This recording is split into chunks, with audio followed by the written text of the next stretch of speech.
Vamos continuar nossa aula sobre estequiometria, mas agora nós vamos falar dos casos particulares. O primeiro caso particular é quando nós temos reações consecutivas, ou seja, mais de uma reação. Nesse exemplo, eu tenho um óxido de cálcio reagindo com a água, formando o hidróxido de cálcio.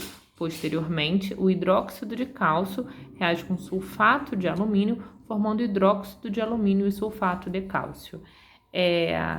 Então, no problema, ele vai relacionar dois compostos de reações químicas diferentes. O que a gente deve fazer aí para conseguir fazer as relações estequiométricas? Prestem bem atenção. Quando você vê reações consecutivas, o primeiro passo a fazer é pegar os compostos que estão repetidos nas duas reações. Na verdade, geralmente é um composto, ele vai estar nas duas reações. É provavelmente produzido na primeira reação e sendo consumido na segunda reação. Aqui nós podemos notar que isso acontece com hidróxido de cálcio. Então, ele produz aqui o hidróxido de cálcio e depois ele utiliza esse hidróxido de cálcio para fazer a segunda etapa, né, a segunda reação. Para a gente conseguir relacionar compostos de equações químicas diferentes, esse composto repetido, ele precisa estar na mesma quantidade. Então, a gente pode perceber que aqui eu tenho 3 mols de hidróxido de cálcio e aqui eu tenho apenas 1. Ou seja, a gente multiplica essa reação por 3, né? Quando eu multiplicar essa reação por 3, eu vou ter, então, o hidróxido de cálcio na mesma quantidade nas duas reações. Então, a primeira etapa eu vou fazer aqui embaixo. Então, essa reação eu vou multiplicar por 3.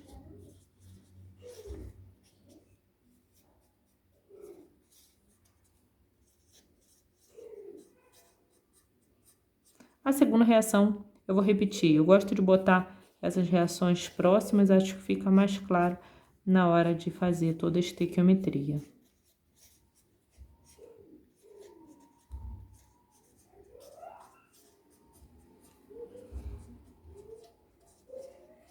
Então, nós podemos perceber que agora nós temos o hidróxido de cálcio nas duas reações na mesma quantidade. Agora a gente faz a estequiometria que a gente, né, como nós estávamos fazendo nos problemas mais simples, tá? Então, primeiro a pergunta, o que ele quer? Então, cada 28 gramas de óxido de cálcio, percebam que também é importante a gente conseguir identificar a fórmula do composto a partir da nomenclatura. Então, nomenclatura agora das funções inorgânicas, a gente precisa desse conteúdo para conseguir resolver os problemas de estequiometria.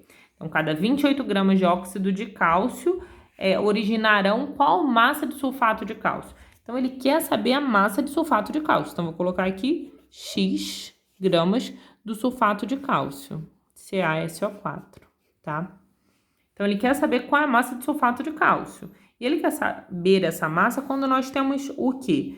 28 gramas do óxido de cálcio. Então, primeira linha da minha estequiometria é a pergunta, né? O X, quem ele quer saber? A massa do sulfato de cálcio. E ele quer saber quando nós temos essa massa quando nós temos 28 gramas de óxido de cálcio. Tá aí a minha pergunta na primeira linha da minha regra de 3. Embaixo não tem mistério, fica mais fácil ainda. Se em cima é massa, embaixo eu coloco massa. Se em cima é mol, embaixo eu coloco mol. Se em cima é volume, embaixo eu coloco volume. Não tem mistério, tá? Então, aqui eu tenho massa do sulfato de cálcio. A massa do sulfato de cálcio é 136, tá? Só que essa massa aqui, a gente pode perceber que o sulfato de cálcio, eu tenho 3 mols aqui na frente, ou seja, eu vou multiplicar por 3, então vai ficar 3 vezes 136 gramas de sulfato de cálcio, tá bem? Para quem ainda tem dificuldade para tirar a massa, você vai pegar a massa do oxigênio, 16, vai multiplicar por 4, a do enxofre é 32 e a do cálcio 40. É só você somar tudo, vai dar 136. E a gente coloca vezes 3, porque, né, eu tenho 3 mols aqui. E aqui eu tenho a massa do óxido de cálcio. Oxigênio 16, cálcio 40, a massa vai dar 56 gramas de óxido de cálcio. Só que no óxido de cálcio eu tenho 3 mols aqui também, então vou colocar o número 3 na frente. Percebam que fazendo dessa forma fica mais fácil para a gente cortar, né? O 3 com 3 e conseguir resolver a nossa estequiometria, não ficar com tantos cálculos aí, tá? Então, X vai ser igual a 68 gramas de sulfato de cálcio, tá? Essa é a nossa resposta certa.